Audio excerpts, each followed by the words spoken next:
The most powerful man in the city did not break her heart in private. He destroyed her in front of an entire room, full of people who would never let her forget it. Sienna Vale had spent her entire life preparing for that day, not because she dreamed about love, not because she believed in fairy tales, because from the moment she was old enough to understand the world around her, she knew her future would never belong to her. She was born into one of the oldest mafia families in Chicago. The Vale family was powerful, wealthy, and respected in public. But behind closed doors, they were drowning in debt, betrayal, and fear. Her father, Vincent Vale, had spent years losing power to rivals, bad business decisions, and enemies who waited for the perfect moment to destroy him. Roman DeLuca was that moment. Roman DeLuca was everything people feared and admired at the same time. He was 35 years old, cold, intelligent, ruthless, and already more powerful than most men twice his age. After his father died, Roman took control of the DeLuca Empire and turned it into the most feared organization in the city. People called him the King of Chicago. He owned restaurants, casinos, shipping companies, real estate, and politicians. Judges feared him. Rival families hated him. Women wanted him. But nobody ever truly knew him. Roman never smiled in public. He never trusted anyone. He never allowed weakness near him. That was why the marriage shocked everyone. For months, newspapers, gossip websites, and elite social circles talk about the wedding between Roman DeLuca and Sienna Vale. People called it the union that would save one family and strengthen another. The truth was much uglier. Vincent Vale needed protection. Roman DeLuca needed control. Marriage gave both men exactly what they wanted. Only Sienna lost. The wedding took place inside one of the most expensive hotels in downtown Chicago. The ballroom looked like something from a royal palace. Crystal chandeliers hung from the ceiling. White roses covered every table. Gold decorations reflected against polished marble floors. Cameras flashed everywhere. Politicians, celebrities, business owners, judges, and mafia families filled the room. Everyone important was there. Everyone wanted to see the wedding of the year. Sienna stood in a private room upstairs while stylists fixed the final details of her dress. The gown was beautiful. Long sleeves of white lace covered her arms. Tiny diamonds lined the neckline. The skirt flowed around her like silk water. Her dark brown hair fell softly over her shoulders. She looked exactly like the kind of bride people put on magazine covers.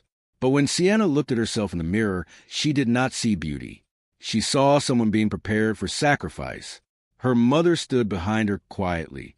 Elena Vale looked nervous all morning. Her hands shook when she adjusted Sienna's veil. For a moment, she almost looked like she wanted to say something important. But in the end, she only kissed Sienna's cheek and told her to be strong. That was all anyone ever told women like Sienna. Be quiet. Be beautiful. Be strong enough to survive what men decide for you. Downstairs, Roman stood near the altar in a perfectly tailored black suit. He looked calm, untouchable, the kind of man who could ruin lives with a single decision and sleep peacefully afterward. His mother, Isabella DeLuca, stood near the front row wearing a dark red designer dress and expensive diamonds. She watched the room carefully like someone waiting for a performance to begin. Roman barely looked at anyone. Not the guests, not the cameras, not even the priest standing beside him. Then the music started. Everyone turned. Sienna walked slowly down the aisle beside her father. The room went silent. For a moment, even the whispers stopped. She looked beautiful enough to make people stare. But Sienna could barely breathe. Her father held her arm too tightly.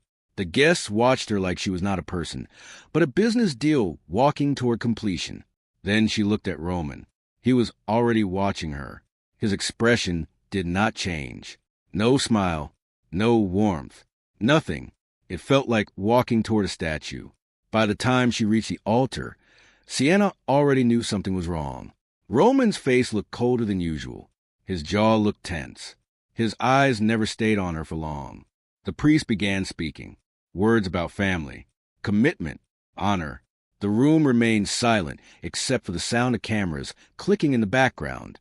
Then the priest turned toward Roman. He asked if Roman accepted Sienna Vale as his wife. For 1 second, nobody moved. Roman looked at Sienna. Then he looked out at the crowd. And slowly he said no. The word hit the room like a gunshot. For a moment, Nobody reacted. People looked confused. Some guests thought they had heard wrong. But Roman was not finished. He took a slow step backward from the altar and looked directly at Sienna. Then, in front of everyone, he said he would never marry a woman who had already embarrassed his family before the marriage even began. The room exploded into whispers. Sienna stood frozen. Her heart stopped. Roman reached into his jacket pocket and pulled out photographs. He handed them to the priest first, then to several people sitting near the front row. Within seconds, the pictures spread through the crowd. Sienna stared as guests looked down at photographs of her standing beside another man outside a hotel weeks earlier. The photos looked intimate, close, damaging. The room turned ugly almost instantly. Whispers became judgment. Judgment became humiliation. People looked at Sienna like she was dirty, like she had tricked Roman, like she should be ashamed. Sienna looked at the photographs and immediately realized what had happened. The man in the pictures was her cousin's fiancé. The photos had been taken at the exact moment he hugged her goodbye outside a hotel after a family dinner. But from the angle of the pictures, it looked like something else. Roman looked at her with cold eyes. He said she had made a fool out of him. He said the DeLuca name would never belong to a woman who could not behave with respect before the wedding. Sienna tried to speak, tried to explain, but nobody wanted to hear it. Because once a woman is called guilty in front of powerful men, nobody cares about the truth anymore. Her father looked horrified. Her mother looked close to tears. But neither of them defended her. That hurt more than Roman's rejection, because in that moment, Sienna realized she was completely alone. One of the older women near the front row shook her head in disgust. Another whispered that girls from families like the Vallas always ended up causing problems.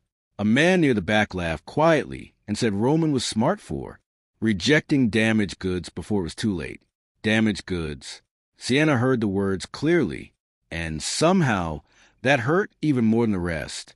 Roman stood near the altar, watching her break apart in front of everyone, but his face never changed. He looked cold, certain, like he believed every word he was saying. Then his mother stood up. Isabella DeLuca looked at Sienna with open disgust. She said the DeLuca family had made a mistake believing someone like Sienna could ever become one of them. Someone like Sienna, not good enough, not pure enough, not worthy enough. The room kept shrinking around her. Sienna looked around at the faces staring back at her. Some looked entertained. Some looked uncomfortable. Some looked cruel. Nobody looked kind. That was when she finally understood something she had refused to admit for months. Roman never loved her. Maybe he never even respected her. To him, she had only been a deal, a way to gain control over her father, a way to strengthen his empire. And now that he believed she had embarrassed him, he no longer needed her. The wedding had never been about love. It had always been about power. Tears filled Sienna's eyes, but she refused to let them fall, because if she cried in front of those people, they would remember it forever. Instead, she stood straight, even though her hands shook, even though her chest hurt so badly she could barely breathe. She looked at Roman one final time. He expected her to beg, expected her to explain, expected her to cry. But Sienna did none of those things. She simply removed the engagement ring from her finger. Then she placed it slowly on the altar between them. The entire room watched in silence. Sienna looked at Roman with more disappointment than anger, because anger still required caring. And in that moment, something inside her had already started to die. Without saying a word, she turned around and walked back down the aisle alone. The ballroom remained silent, except for the sound of her heels against the marble floor. Every guest watched her leave. Every whisper followed her. Every cruel look stayed on her skin like a bruise. By the time she reached the doors, her mother was crying. Her father looked ashamed. Roman still stood at the altar, cold, proud, untouched. But just before Sienna disappeared through the ballroom doors, Roman noticed something strange. She was not crying for him.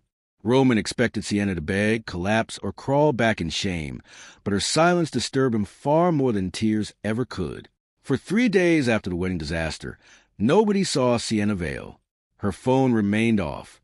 Her social media accounts disappeared. The apartment her father kept for her near the city was empty. Even her closest friends had no idea where she had gone.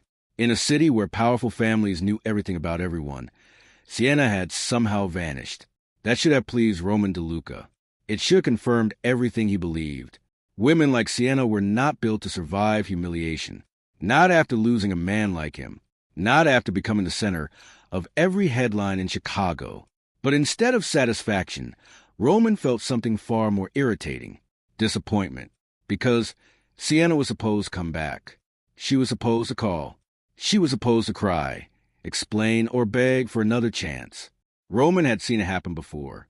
People always came back to him. Business partners, friends, women. They all eventually realized that life was easier when they stayed close to Roman DeLuca. That was what made him powerful. People feared losing him more than they feared his cruelty. But Sienna never called. That silence followed Roman everywhere. Inside his office, inside his car, inside the penthouse where he slept alone every night. He told himself he did not care. He told himself he had done the right thing. The pictures had looked real, too real, and Roman had spent his whole life learning that trust was weakness. His father had trusted the wrong people and died because of it. His uncle trusted a business partner and lost half his empire. Roman built his entire life around one simple rule. Destroy anything before it has a chance to destroy you first. That was why he felt no guilt about the wedding. At least, that was what he kept telling himself. Meanwhile, the city continued feeding on the scandal. News websites called Sienna the runaway bride who betrayed Chicago's most powerful man. Gossip channels replayed wedding footage every day. Newspapers printed photographs of her in the white dress beside headlines filled with words like disgrace, betrayal, humiliation, and scandal. The city loved broken women, especially when those women came from rich families. At charity events and expensive restaurants, people whispered about Sienna like she had died. Some said she had left the city. Others claimed she was hiding in rehab. A few even said Roman had paid someone to make her disappear completely. Nobody cared about the truth. The truth was never as entertaining as public humiliation. The Vail family suffered almost immediately. Vincent Vail lost business deals. Powerful people stopped returning his calls. Investors pulled out of agreements they had promised weeks earlier. No family wanted to be connected to people surrounded by scandal, especially not scandal involving Roman DeLuca. Sienna's father became colder with each passing day. He blamed her for everything, not directly. Men like Vincent Vail never used honest words when cruelty worked just as well. He only reminded everyone how much money the wedding had cost, how much damage the scandal had done, how much Roman's rejection had embarrassed the family. He spoke about Sienna like she had ruined their lives on purpose. Her mother was no better. Elena Vail cried often, but she still never defended her daughter. Instead, she kept saying Sienna should have tried harder to explain herself before leaving, as if staying would have changed anything, as if Roman would have listened. That was the cruelest part. Sienna had spent her entire life obeying people who would never protect her. By the fourth day, Sienna was living inside a small house near Lake Geneva, almost 2 hours away from Chicago. The house belonged to an older woman named Margaret Bennett, a family friend who had once worked for Sienna's grandmother years earlier. Margaret was one of the few people who never asked questions. She only gave Sienna a quiet room upstairs, warm food, and enough space to breathe. For the first few days, Sienna barely left the bedroom. She slept too much, ate too little. Sometimes she sat near the window for hours watching the lake outside. She replayed the wedding in her mind again and again. Roman's face, the photographs, the whispers, the word damaged. That word followed her the most. Because deep down, part of her feared the city believed it.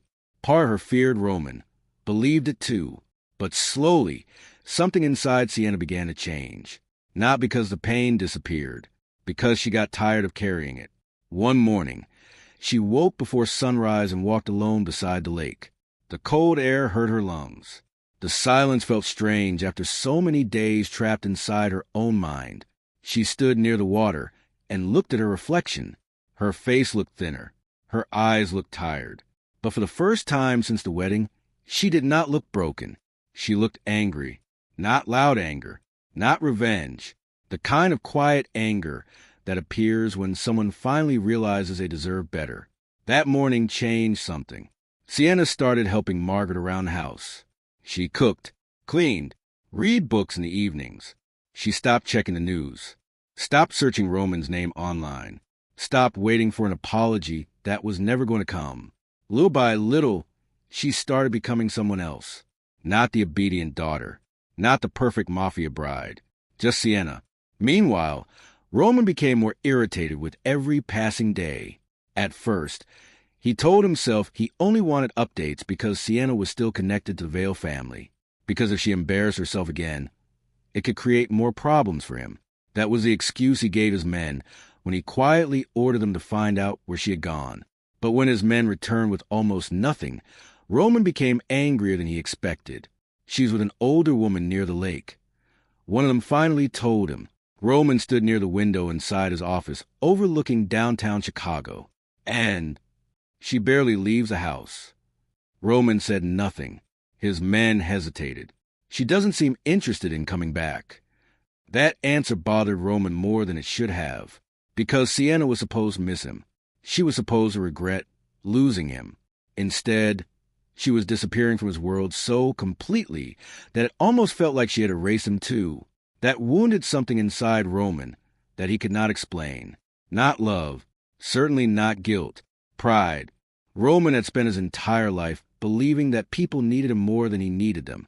But Sienna was proving him wrong. Days turned into weeks. The scandal slowly became old news. Chicago moved on to fresher gossip. New scandals, new affairs, new broken women. But Roman still thought about Sienna. Sometimes while signing business papers, sometimes while sitting alone at expensive dinners, sometimes late at night when the city outside his penthouse looked too quiet. He kept remembering the way she looked at him before leaving the ballroom. Not angry, not desperate, disappointed. That look stayed with him because it felt worse than hatred. Hatred still meant someone cared. Disappointment meant she expected nothing from him anymore. One night, Roman attended a charity event at a luxury hotel downtown.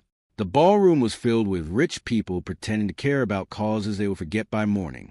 Roman hated events like that, but appearances mattered. He stood near the bar listening to a politician speak about business investments when he overheard two women talking nearby. One of them mentioned Sienna's name. Roman looked over immediately. The women did not notice him listening. They spoke quietly, but he heard enough. They said Sienna had been seen in the city earlier that week. Not alone, with a man. Roman felt something cold move through his chest. He turned toward them fully. The women immediately went silent when they realized he was there. Roman looked at one of his men, standing nearby. Find out who? Less than 24 hours later, he had his answer. Roman sat behind his desk, while one of his security men placed a file in front of him. Inside were photographs. Sienna stood outside a bookstore downtown. She wore a long beige coat and dark sunglasses. She looked healthier than before, stronger. There was even the smallest hint of a smile on her face. That alone irritated Roman. But then he saw the man beside her. Tall, dark suit, broad shoulders, expensive watch, calm face. One picture showed the man opening a car door for Sienna. Another showed his hand resting lightly against her back. The final picture showed Sienna looking up at him while he touched her arm. Roman stared at the image for several long seconds. His jaw tightened. "Who is he?" he asked coldly. The security man hesitated. Then he answered carefully. "Adrian Cross." Roman's expression darkened immediately, because Adrian Cross was not just another man. He was one of the few people in Chicago powerful enough to become a real threat. The first time Roman saw another man touch Sienna with tenderness, something dark and dangerous inside him began to break. Adrian Cross was not the kind of man people forgot. He was 38 years old, wealthy, disciplined, and respected in every room he entered. Unlike Roman DeLuca, Adrian did not build his reputation through fear alone. He built it through control. Adrian owned private security firms, luxury hotels, investment companies, and one of the largest legal consulting groups in Chicago. He moved through the same world as Roman, but in a different way. Roman ruled people through intimidation. Adrian ruled through patience. That made him dangerous, because calm men were often far more frightening than angry ones. Adrian rarely raised his voice, rarely lost his temper, rarely gave people the chance to understand what he was truly thinking. He dressed simply but expensively. Dark suits, clean watches, perfect posture. People trusted him. Women admired him. Men respected him.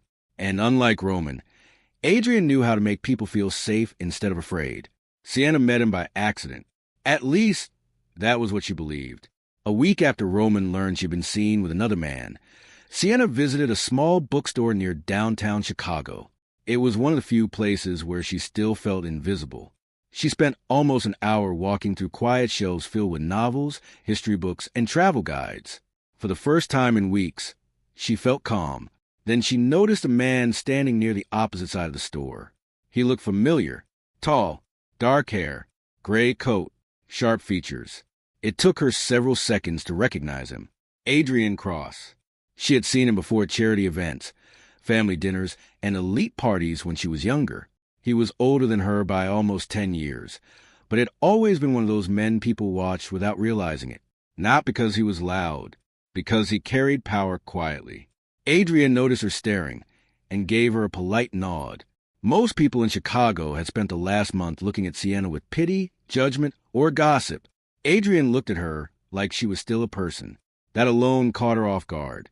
He did not ask about the wedding, did not mention Roman, did not look at her with the same hidden cruelty she had seen in everyone else. He only asked if she still liked old mystery novels. Sienna looked surprised. Then she remembered seeing him once years earlier at a family event while she was carrying a book by Agatha Christie. He remembered. That should not have mattered. But somehow it did. They ended up sitting in the bookstore cafe for almost an hour. Adrian spoke very little about himself. He asked questions instead. Simple questions. What kind of books she liked. Whether she still painted. If she still preferred lakes over cities. Sienna found herself answering before she even realized it. Because there was something easy about Adrian. Something safe. He never pushed too hard. Never made her feel stupid for being quiet. Never looked bored when she spoke. By the time they left the bookstore, Sienna realized it was the first conversation she had enjoyed in months. After that, Adrian started appearing more often. Sometimes at the cafe near the lake. Sometimes near the bookstore. Sometimes at the farmer's market downtown. It should have felt suspicious. But somehow it did not, because Adrian never acted like he was chasing her.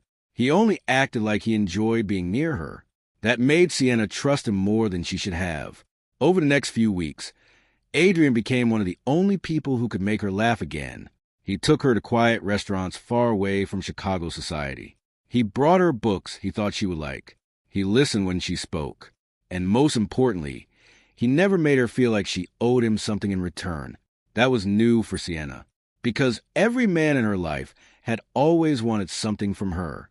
Her father wanted obedience. Roman wanted power. The people around her wanted perfection. Adrian only wanted her company. One afternoon, while they walked beside the lake near Margaret Bennett's house, Sienna slipped slightly on wet stone near the water. Adrian caught her immediately, one hand around her waist, the other holding her hand. For a brief second, they stood closer than ever before. Sienna looked up at him. Adrian looked down at her. There was nothing aggressive in his face, nothing possessive, only concern. "You should be more careful," he said quietly. Sienna smiled for the first time in what felt like forever. It was a small smile, soft, but real. And somewhere across the street, parked inside a black car with dark windows, Roman DeLuca saw the entire thing. Roman had told himself he only wanted to know if Adrian Cross was a problem. That was why he followed them. That was why he sat in the car near the lake instead of returning to the city. That was why he watched Sienna laugh with another man. But the moment Adrian touched her, Roman stopped thinking clearly. His jaw tightened. His hands closed into fists. Something ugly moved through him. Because that hand should not have been there. That smile should not have belonged to Adrian. It should not have belonged to anyone. Roman looked away for several seconds, then back again. Sienna looked different, healthier. The dark circles beneath her eyes were gone. Her shoulders no longer looked tense all the time. She looked like someone slowly learning how to breathe again. And somehow, that made Roman angrier, because she should not have been healing without him. That thought stayed in his head long after he drove away. He told himself it was not jealousy. It was pride, possession. Roman had spent months believing Sienna was weak, believing she would always need someone stronger beside her. But now another man was standing in the place Roman once owned. And Adrian Cross looked far too comfortable there. Days later, Roman attended another private event downtown. This time it was a fundraiser inside one of Adrian Cross's hotels. Roman almost did not go. Then he heard Sienna would be there. That changed everything. The ballroom was elegant and quiet. Rich people stood in groups pretending to enjoy themselves. Roman barely noticed any of them, because the moment he entered the room, he saw Sienna. She stood near one of the large windows, wearing a dark green dress with long sleeves and simple diamond earrings. She looked beautiful, not because of the dress, because she looked calm, alive.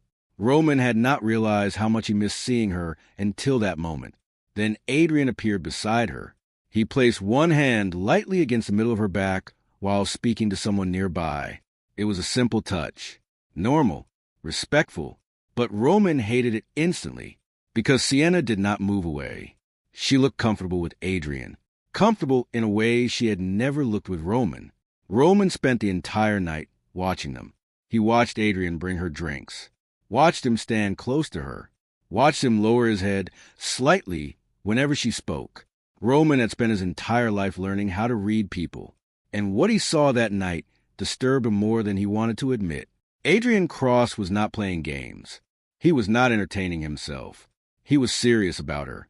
That realization hit Roman harder than anything else. Because if Adrian wanted Sienna, he had the money, power, and reputation to take her completely out of Roman's world. Later that evening, Roman finally approached them. The room seemed colder the moment he stepped closer. Sienna saw him first. The small smile on her face disappeared immediately. Adrian turned a second later. Neither man looked surprised to see the other. Roman looked at Sienna first, then at Adrian's hand resting lightly near her waist. "You seem well," Roman said coldly. Sienna looked at him for a long moment. "I am." Roman hated how calm she sounded. He hated that she no longer looked desperate for his approval. Adrian remained beside her without stepping away. That irritated Roman even more. Roman looked at him. "You move quickly." Adrian's expression remained calm, only when something matters. The answer felt like a challenge. Roman looked back at Sienna. For a moment, he wanted her to look uncertain, guilty, confused. Instead, she only looked tired, like she no longer had the energy to care what Roman thought. That hurt his pride more than he expected. Roman stepped slightly closer. "You trust him already?" Sienna's face hardened. "I trust him more than I ever trusted you." Roman said nothing, but the words stayed inside him like poison, because deep down he knew she meant them. Before Roman could answer, Adrian spoke quietly. "You made a mistake with her." Roman looked at him sharply. Adrian held his gaze. "You should have asked more questions before humiliating her in front of the entire city." Roman's expression darkened immediately, because there was something strange about the way Adrian said it. Too certain, too informed. Roman stared at him. "What exactly do you know?" Adrian looked at Sienna briefly, then back at Roman. "Enough to know that the woman you destroyed was never guilty of what you accused her of." Roman rejected Sienna, believing she betrayed him, but the truth was built on lies powerful enough to destroy both their families. For the rest of the night after the fundraiser, Adrian Cross's words refused to leave Roman DeLuca's mind. Enough to know that the woman you destroyed was never guilty of what you accused her of. Roman had spent weeks convincing himself that he made the right decision. The photographs had looked real. The timing had been suspicious. And Sienna had never defended herself strongly enough to make him question what he saw. At least, that was what he kept telling himself. But now something felt wrong. Because Adrian Cross was not the kind of man who made reckless claims. He was careful, precise. If Adrian said Sienna had been innocent, then he believed he had proof. Roman hated that idea immediately, not because he thought Adrian was wrong, because part of him feared Adrian was right. That night, Roman returned to his penthouse overlooking downtown Chicago, but sleep never came. He stood for hours near the floor-to-ceiling windows with a glass of whiskey in his hand. Staring down at the city beneath him, he replayed the wedding again and again. Sienna standing at the altar, the photographs. The way her face had changed when she saw them. Not guilty, shocked. That was what disturbed him most. Because guilty people looked nervous. They looked defensive. Sienna had looked blindsided. Roman remembered something else, too. At the wedding, she had not even asked him for forgiveness. She had not cried and begged the way most people would have. She had simply looked hurt, then disappointed, as if she had expected better from him. That memory stayed with him until morning. By sunrise, Roman was already inside his office. He called on the man responsible for giving him the photographs before the wedding. His name was Victor Salerno. Victor had worked for the DeLuca family for years. He handled private investigation, surveillance, and background checks. Roman trusted him more than most people. Victor entered the office looking calm. Too calm. Roman placed the photographs across the desk between them. "Where did these come from?" he asked. Victor looked down at them, then back at Roman. "One of our men took them outside the Palmer Hotel 3 weeks before the wedding." Roman's expression remained cold. "And you're sure about that?" Victor hesitated, only for a second, but Roman noticed. That tiny hesitation felt dangerous. Roman slowly leaned back in his chair. "You've worked for my family for 12 years, he said quietly. "So I'm only going to ask once more."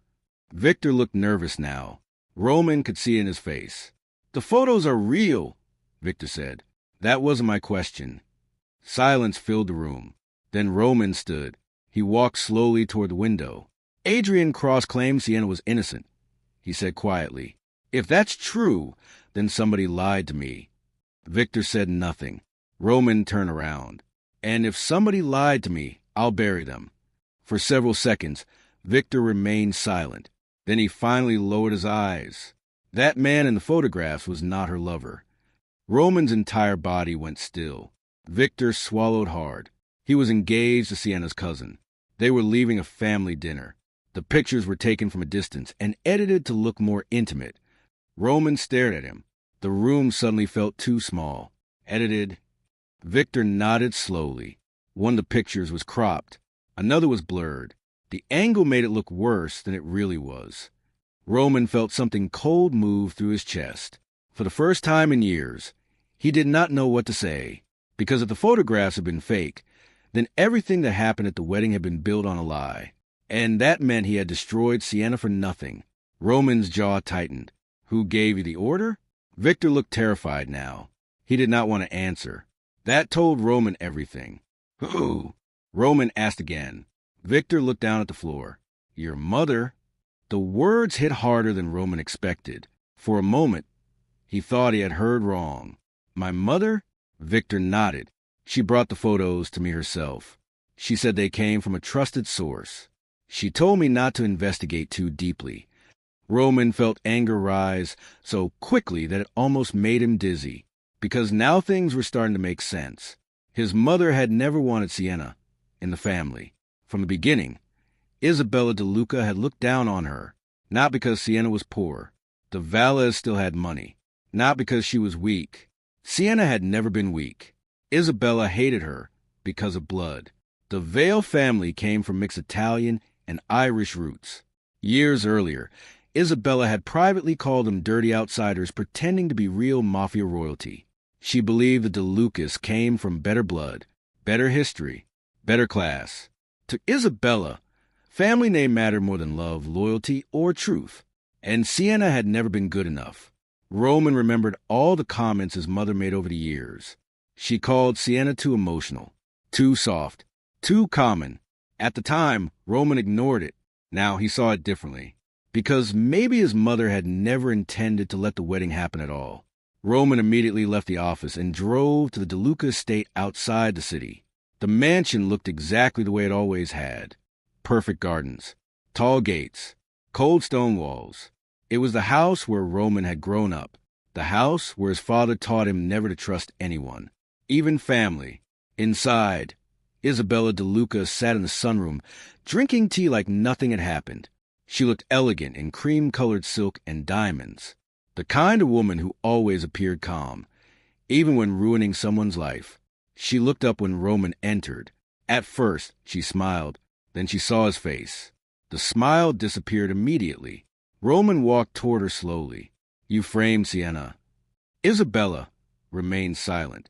Roman threw the photographs across the table. They were fake. She looked down at them briefly, then back at him. They were necessary. Roman stared at her. Necessary? She was wrong for this family. Roman felt disgust rise inside him. She was innocent. Isabella's face remained calm. Innocent girls can still become dangerous wives. Roman looked at her in disbelief. "You destroyed her. She would have destroyed you." The answer made Roman angrier than anything else, because his mother sounded completely certain, completely justified, as if humiliating Sienna in front of an entire city had been the correct thing to do. "She came from a Vale family," Isabella said. "Weak blood, weak people, families like theirs only survive by attaching themselves to stronger names." Roman looked at her coldly. "You hated her because she was not one of us." "I hated her because she made you weak." Roman clenched his jaw. For years, he had respected his mother, trusted her, listened to her. Now he saw something ugly in her that he could no longer ignore, because she had not only destroyed Sienna, she had manipulated him into doing it for her. And he had been arrogant enough to believe her, without asking questions. That realization hurt more than he expected, because Roman had spent his whole life believing he was smarter than everyone around him. Yet, when it mattered most, he had become exactly what his mother needed. Cruel, proud, blind. Isabella slowly stood. "You should be thanking me," she said quietly.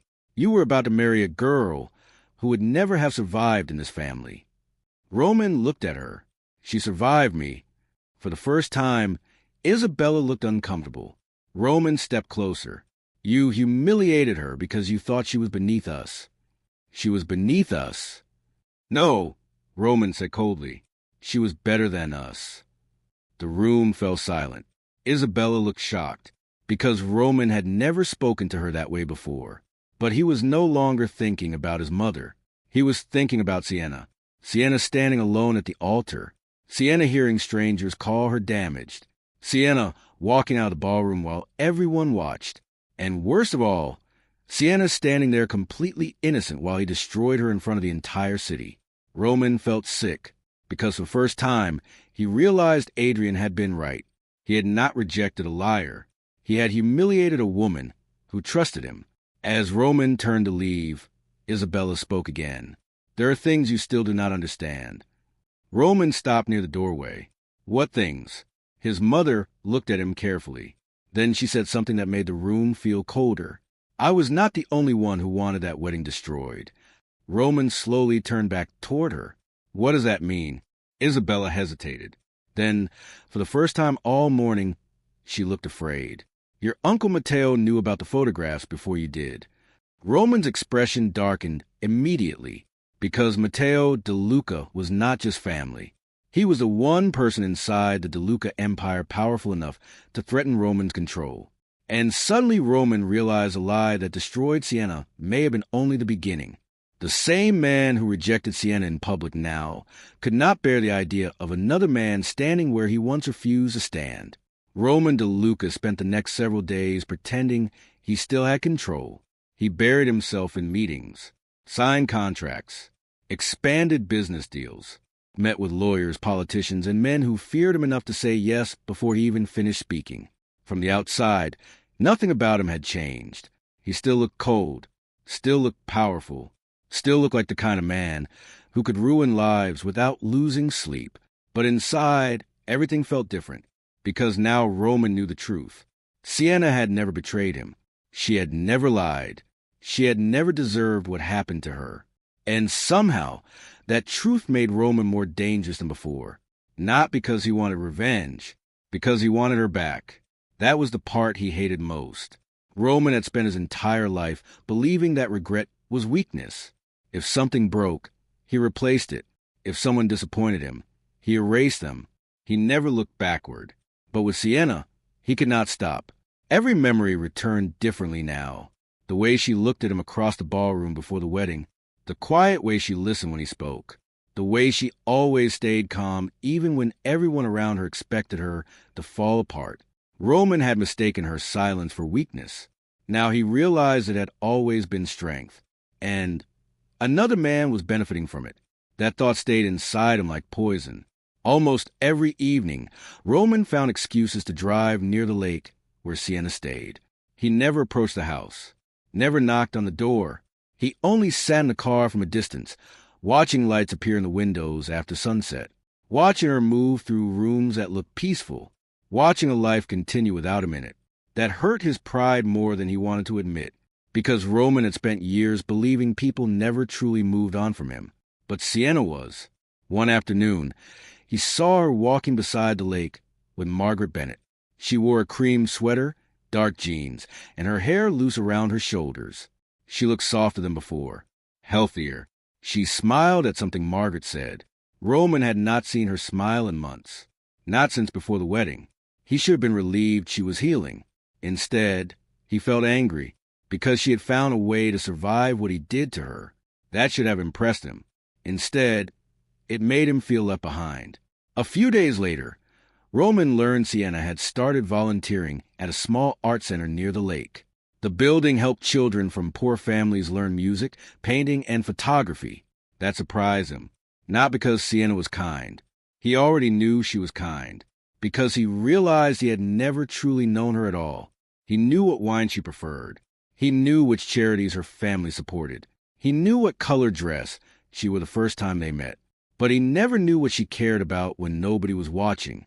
Roman sat in his office staring at a photograph of Sienna leaving the art center one evening. In the picture, she carried paint on her hands and looked genuinely happy. He had never seen that version of her before, and somehow it made losing her feel even worse. Meanwhile, Adrian Cross became impossible to ignore. He was everywhere, at charity events, at restaurants, at business meetings. And almost every time Roman heard Sienna's name, Adrian's name followed it. That irritated Roman more than anything else, because Adrian was not treating Sienna like a temporary distraction. He was treating her like someone worth protecting. One night, Roman attended a private dinner hosted by one of Chicago's most powerful judges. Adrian was there too. The moment Roman entered the room, he saw him standing near the balcony with a glass in his hand. Calm, relaxed, like he had nothing to fear. Roman walked toward him slowly. Adrian noticed him immediately. Neither man smiled. For a few seconds, they simply looked at each other. Then Roman spoke first. "You seem very interested in something that belongs to me." Adrian's expression did not change. "Sienna never belonged to you." Roman's jaw tightened. "You're getting involved in something you do not understand." Adrian looked almost amused. "No," he said quietly. "I understand perfectly." Roman stared at him. The room around them remained filled with music and quiet conversation, but neither man noticed it anymore, because suddenly nothing else mattered. Adrian took a sip from his glass. "She trusted you," he said. "You humiliated her instead." Roman looked away briefly. That truth still hit harder than he wanted to admit. Adrian noticed a change immediately. For the first time, he saw something in Roman that surprised him. "Guilt. You thought she would come back," Adrian said. Roman looked at him coldly. "And if she does?" Adrian's eyes remained calm. "She won't." The answer felt like a knife, because Roman knew Adrian believed it. Worse, Roman feared Adrian was right. After that night, Roman's obsession became impossible to ignore. His mother told him to move on. His lawyers told him to focus on business. His friends told him there would always be other women. But Roman no longer wanted other women. He wanted the one woman who no longer wanted him. That changed everything, because Roman DeLuca had never handled rejection well. He started asking more questions about Adrian, digging into his business deals, watching his movements, looking for weaknesses. And what Roman found only made things worse. Adrian was richer than most people realized, more connected, more respected. Unlike Roman, Adrian did not build enemies everywhere he went. He built loyalty. People trusted him. That made him harder to attack. Because hurting Adrian would not just create a problem, it could create a war. Roman understood that. But for the first time in years, he was angry enough not to care. One evening, Roman followed Adrian's car out of the city. He watched it stop near a private restaurant overlooking the lake. Several minutes later, Sienna arrived. Roman remained in his car across the street. He told himself he only wanted to make sure Adrian was not manipulating her. But deep down, he knew the truth. He could not stop watching her. Inside the restaurant, Sienna looked happier than she had in months. She laughed while Adrian spoke. She leaned closer when he told the story. At one point, Adrian reached across the table and brushed a loose strand of hair away from her face. It was a small gesture, soft, careful. Roman looked away immediately. His hands tightened around the steering wheel, because he had never touched Sienna like that. He had touched her with possession, with expectation, with control. Adrian touched her with care. That difference followed Roman all night. A week later, Roman finally saw Sienna again in person. She attended a fundraiser for the art center she had been helping. The event took place inside a renovated gallery near the lake. Sienna wore a navy dress with long sleeves and simple silver jewelry. She looked elegant without trying.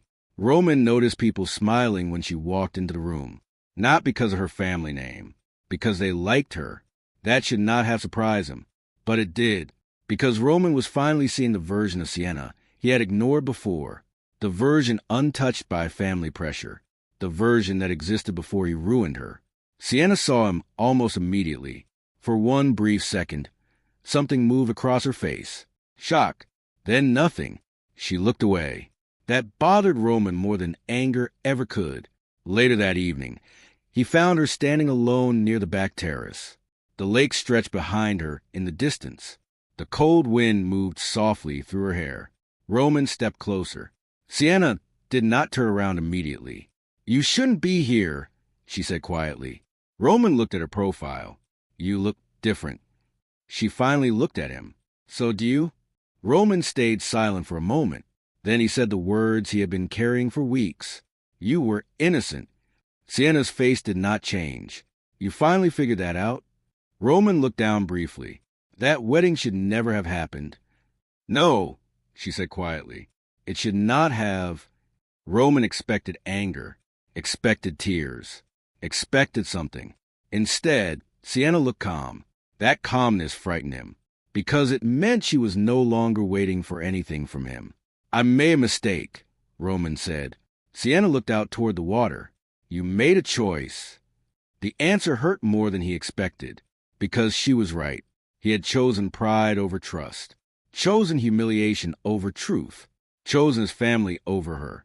Roman stepped slightly closer. "I can fix this." That was when Sienna finally looked directly at him. There was no softness left in her eyes. No hope, no longing, only distance. "You cannot fix this," she said quietly. "You can only live with it."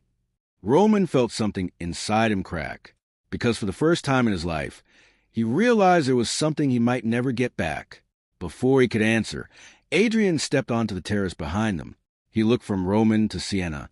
Then he moved to stand beside her, not aggressively, not possessively, just close enough to make one thing painfully clear. Sienna no longer needed Roman to protect her, and even worse, she no longer feared losing him. Roman finally uncovered the truth, but some truths arrived too late to fix the damage they cause.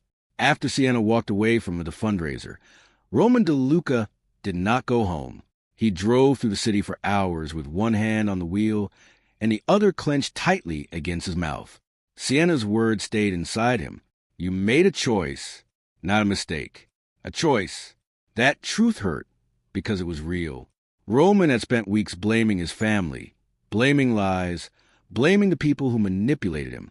But deep down, he knew something worse.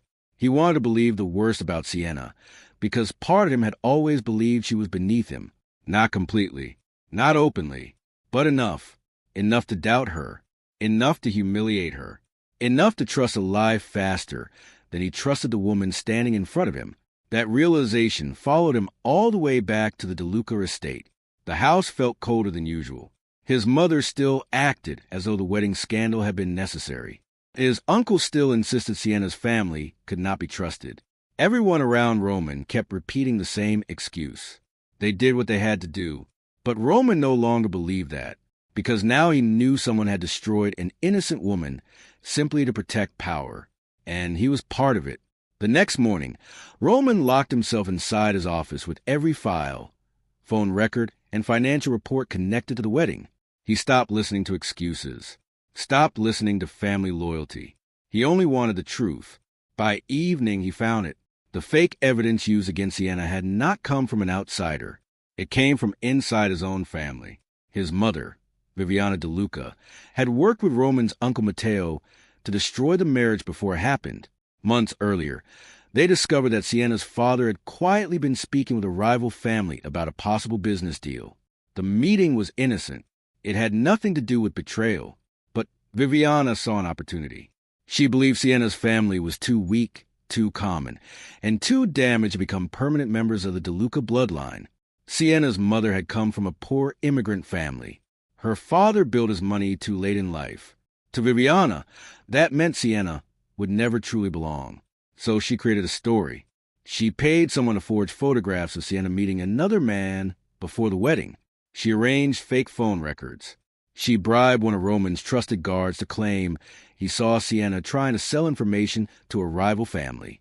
And Roman believed all of it, because part of him had already been trained to believe women like Sienna always wanted something.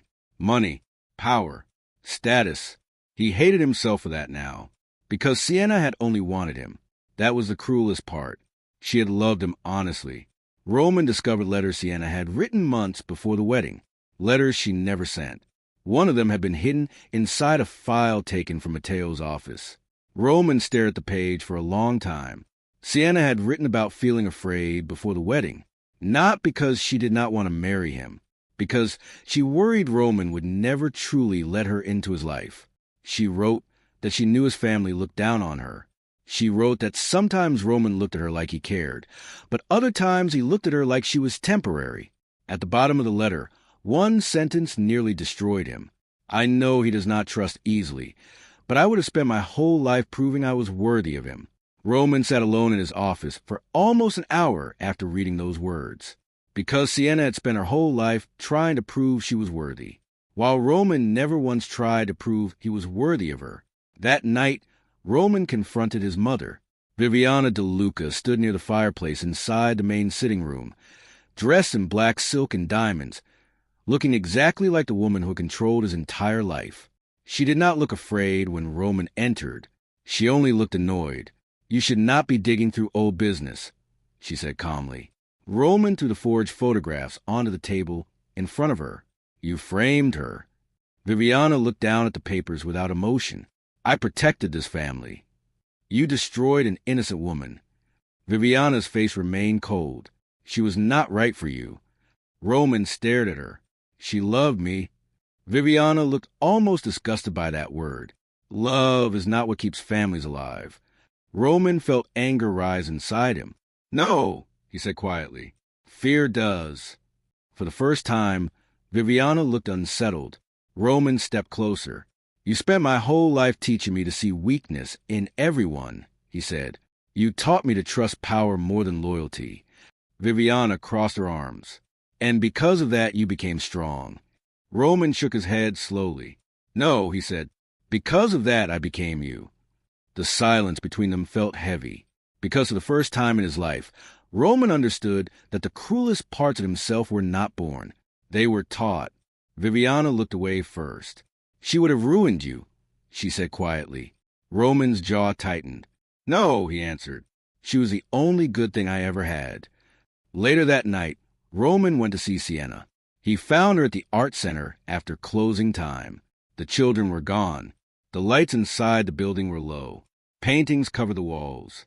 Sienna stood near a table, cleaning brushes with her sleeves rolled back. For a moment, Roman only watched her.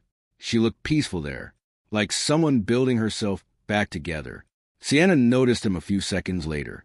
Her expression changed immediately. Not fear, not anger, only caution. Roman stepped closer slowly. I know the truth, he said. Sienna stayed silent. My mother and uncle framed you. Her hand stopped moving.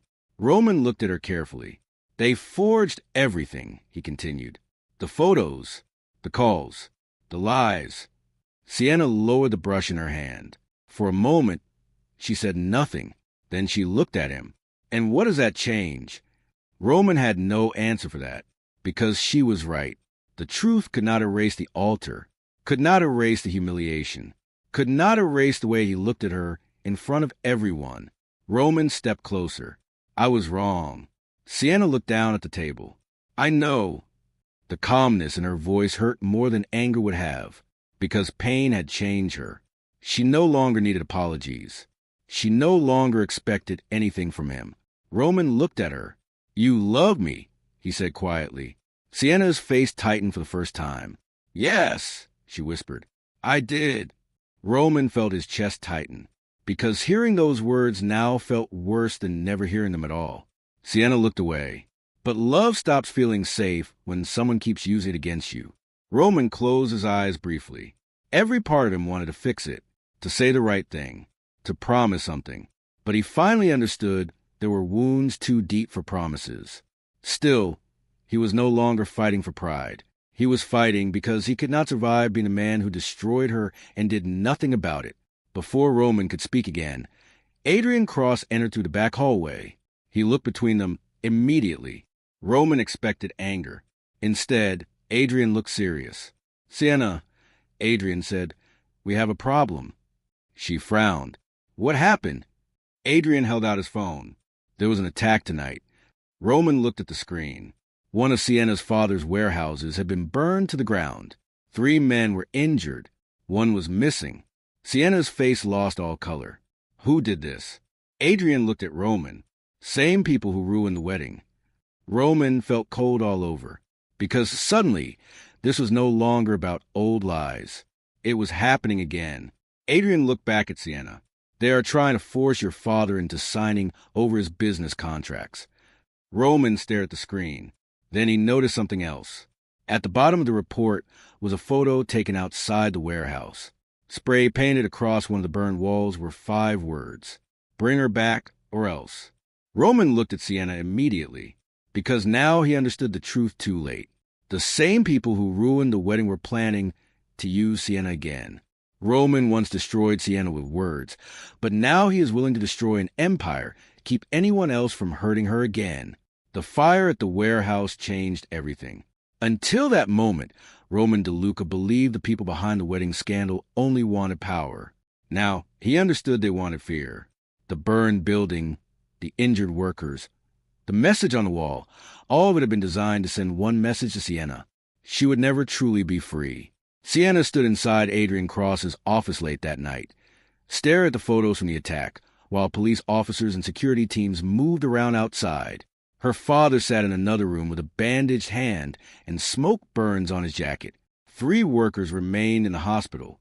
1 man was still missing. Roman stood near the window with his jaw tight. Adrian stood across from him. For the first time since they met, neither man looked at the other like a rival, because Sienna's life mattered more than pride. Adrian had already used his connections to trace the men involved in the warehouse fire. They belonged to a private security group connected to Matteo DeLuca, Roman's uncle, the same man who helped destroy Sienna before the wedding. The same man who spent years quietly controlling business deals, bribing officials, and manipulating Roman from behind the scenes. Roman looked down at the report in his hand. Matteo had been preparing for this for months. He knew Roman was turning against the family. He knew Sienna was becoming harder to control. And now he wanted to force everyone back into line. He wants her scared, Adrian said quietly. Roman looked up. He wants her to run, Adrian continued. Because scared people are easier to control. Sienna looked down at the photographs again. For so long, fear had controlled every part of her life. Fear of disappointing people. Fear of humiliation. Fear of becoming weak. But now something inside her was changing. Because for the first time, she was tired of running. He's not getting that from me anymore, she said quietly. Roman looked at her, and in that moment, he realized Sienna was no longer the woman he left at the altar. That woman had been hurt. This woman was dangerous, because pain had finally turned into strength. The next morning, Roman returned to the DeLuca estate for the first time since confronting his mother. The house felt colder than ever. Servants avoided him. Security guards looked nervous. Word had already spread that Roman was no longer loyal to Matteo. Inside the main office, Matteo DeLuca sat behind a large wooden desk with a glass of whiskey in his hand. He looked calm, too calm. "You look tired," Matteo said. Roman shut the office door behind him. "You attacked her family." Matteo smiled slightly. "No," he said. "I reminded them who holds the power." Roman stepped closer. "You burned down a warehouse." "I protected this family from weakness." Roman felt anger rising inside him, because those were the same words everyone in his family always used. Protection, strength, power. They used those words to excuse cruelty. Matteo leaned back in his chair. "You were supposed to marry her," he said. "You were supposed to control her family, not fall apart because of her." Roman stared at him. "You destroyed her life." Matteo looked almost amused. She was collateral damage. That sentence was enough. Roman grabbed Matteo by the front of his shirt and slammed him against the desk. The glass shattered on the floor. "You touch her again," Roman said quietly, "and I will burn every piece of this empire to the ground." For the first time, Matteo looked shaken. But before Roman could say anything else, his phone rang. He looked down at the screen. "Adrian." Roman answered immediately. The voice on the other end was sharp and urgent. "Sienna's gone." Everything inside Roman stopped. "What do you mean gone?" "She left the art center 20 minutes ago," Adrian said. "Her driver is unconscious. Her car was found abandoned near the river." Roman did not remember leaving Matteo's office. 1 second he was standing there. The next, he was driving through the city like a man possessed. His hands gripped the wheel, so tightly his knuckles turned white, because the one thing he could not survive was losing her again. Sienna woke up inside an old industrial building near the docks. Her hands were tied to a chair. The room smelled like oil, dust, and rust. 2 armed men stood near the door. Another stood by the window, smoking a cigarette. Sienna's head hurt. Her wrists burned, but she refused to cry, because she already knew who was behind this. A few minutes later, the metal door opened. Matteo DeLuca walked inside. He looked expensive and perfectly dressed, like always, but there was something ugly in his face now, something desperate. "You should have left when you had the chance," he said calmly. Sienna looked at him with hatred. "You destroyed everything." Matteo smiled. "No," he said. "I protected what belongs to my family." "You mean Roman?" Matteo's face darkened slightly. "He forgot who he is." Sienna stared at him. "No," she said quietly. He finally remembered. Those words angered Matteo more than anything else, because deep down he knew it was true. Roman was no longer loyal to Fear. He was loyal to her. Hours later, Roman and Adrian arrived near the docks with a convoy of armed men. The old warehouse sat near the water, surrounded by shipping containers and rusted fences.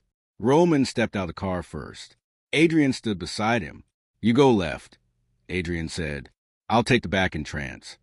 Roman nodded once. There was no rivalry now, only war. Inside the building, Sienna heard the sound of gunfire in the distance. The armed men near the door immediately reached for their weapons. Matteo cursed under his breath. Then the warehouse exploded into chaos. Glass shattered. Bullets hit metal walls. One of the guards fell to the ground. Another ran toward the back exit. Sienna's heart pounded. Then the door burst open. Roman entered first. Blood stained his sleeve. His face looked wild, dangerous. The kind of man who would destroy the world for the person he loved. His eyes found Sienna instantly. For 1 second, everything else disappeared. Then another man aimed a gun toward her. Roman moved without thinking. He stepped directly in front of the bullet. The shot hit his shoulder. Sienna screamed. Roman barely reacted. He grabbed the man and slammed him into the wall hard enough to knock him unconscious. Across the room, Adrian fought another guard near the stairs. Matteo tried to escape through the side door, but Sienna did something nobody expected. She grabbed the broken chair leg near her feet and struck one of the guards hard enough to free herself. Then she ran directly toward Matteo. He turned just as she reached him. "You ruined my life," she said. Matteo grabbed her arm violently, but before he could move, Roman reached them. The look on his face made Matteo freeze, because Roman no longer looked like a man protecting family power. He looked like a man ready to kill. Roman hit Matteo once. Then again. Years of rage exploded out of him all at once. For humiliating Sienna, for lying, for controlling him, for turning love into weakness. Adrian pulled Roman back before he could go too far. Police sirens echoed in the distance. Matteo lay on the floor bleeding, surrounded by broken glass and armed officers. The war was over. By sunrise, every news station in the city was covering the scandal, the warehouse fire, the kidnapping, the forged evidence, the attacks on Sienna's family. Matteo De Luca's arrest destroyed what remained of the De Luca empire. Roman's mother disappeared from public life. Business partners abandoned the family. Board members resigned. The empire Roman once thought was untouchable collapsed in less than 24 hours. And Roman let it happen, because none of it mattered more than Sienna. Hours later, Roman sat in a private hospital room with his shoulder wrapped in bandages. Sienna stood near the window, looking out at the city. The room remained quiet for a long time. Finally, Roman looked at her. "I would give up every piece of that empire for you," he said quietly. Sienna turned toward him slowly. Roman's face looked tired, older somehow, like pain had finally turned him into someone honest. "I know," she said softly. That was what made it hurt, because now she knew he loved her. But love had arrived after damage, after humiliation, after blood. Sienna walked toward him slowly. She looked down at the bandage on his shoulder. "You took a bullet for me." Roman looked up at her. "I would do worse." Sienna almost smiled. Almost, because part of her still loved him. But another part remembered the altar, remembered the crowd, remembered the way he destroyed her when she needed him most. Before either of them could speak again, Adrian entered the room carrying a sealed envelope. "It was found in Matteo's office," he said. Roman frowned. Adrian handed it to Sienna. Her name was written across the front, in delicate handwriting. Sienna opened it slowly. Inside was an old letter, and at the bottom of the page, she saw a signature that made her blood run cold. Viviana De Luca. Roman thought winning her back would heal everything, but Sienna's final choice proves that love without dignity is never enough. For several seconds after Adrian handed her the envelope, Sienna Vale could not move. The hospital room remained silent around her. Roman sat on the bed with his shoulder wrapped in white bandages. Adrian stood near the door with his hands in his pockets.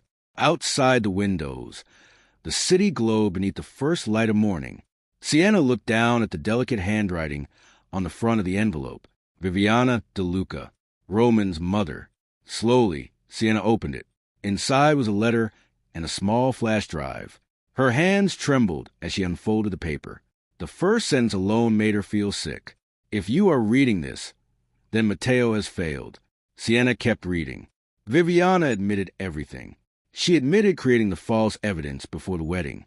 She admitted paying people to spread rumors about Sienna. She admitted forcing Roman's guards to lie. But the worst part came next. Viviana confessed that she never hated Sienna because of business. She hated her because Sienna reminded her of another woman. Roman's father had once been in love with someone from a poor family before marrying Viviana, a woman he planned to leave the De Luca Empire for. That woman's name had been Elena Vale, Sienna's aunt.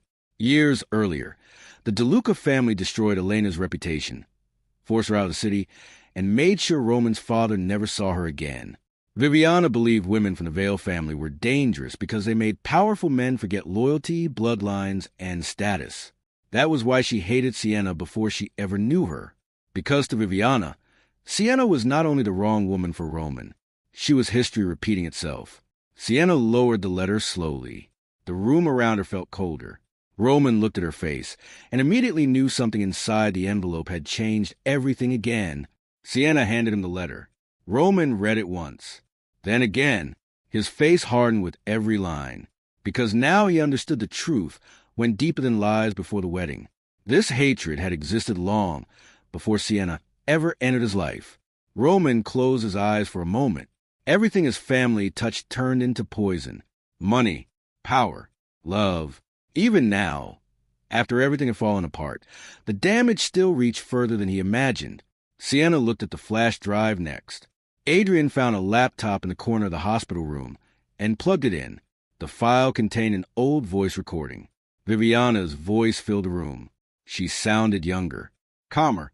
The recording had been made years earlier. In it, Viviana spoke to Matteo about Roman's father and Elena Vale. She admitted that she had paid someone to separate them. She admitted threatening Elena's family.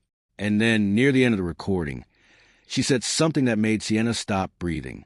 If Roman ever falls for one of those Vale girls, destroy her before she destroys him. The room went silent after the recording ended. Roman looked like someone had punched all the air from his lungs, because now he knew the truth. Sienna never had a chance. His family had decided her fate long before she walked down that aisle. Sienna moved toward the window. For a long time, nobody spoke. She looked down at the city below and thought about everything that had happened.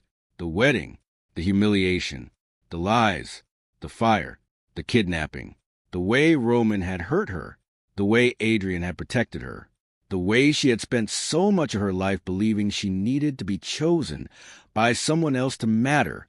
But now she understood something important. Her worth had never depended on Roman loving her. It had never depended on surviving humiliation.